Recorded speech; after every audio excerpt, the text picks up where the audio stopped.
My best friend submitted my design portfolio to the company I had been trying to get into for a year, under her own name. I found out because someone at the company sent an interview confirmation to the wrong email address. It had two addresses on file, hers, which she had used to submit, and mine, which I had used months earlier when I applied through the official portal. The CC was a mistake on their end. The confirmation landed in both inboxes at the same time. I read it 3 times before I understood what I was looking at. My portfolio, my work, my case studies with my name literally embedded in the file metadata.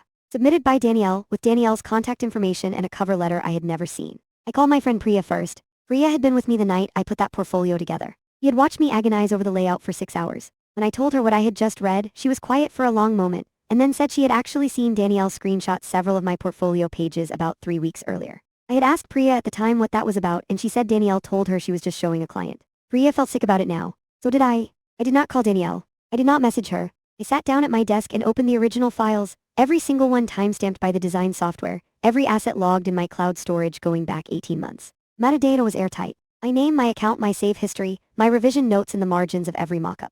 Then I wrote an email to the hiring manager.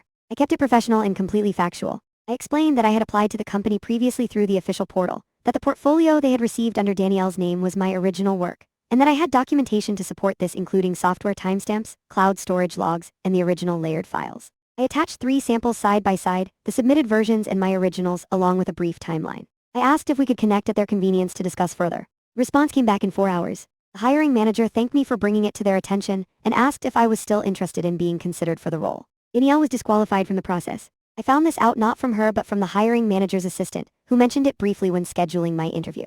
I do not know exactly how that conversation went on Danielle's end, and honestly I stopped thinking about it after about a day. My interview was the following Thursday. I walked in with my actual portfolio, my original files on a laptop, and every answer prepared. The hiring manager asked about my process on 3 of the case studies specifically, the kind of questions you can only answer if you actually did the work. I answered every single one. 2 weeks later I got the offer. Salary was more than I had expected. I accepted it the same afternoon. Priya took me to dinner to celebrate. We talked about the job, the team, what the first month might look like. We did not spend much time talking about Danielle. There was not much left to say. The work was mine. It always had been. Now the job was mine too, and that was the only part of the story I was interested in carrying forward. I start in 3 weeks. I have already picked out what I am wearing on the first day.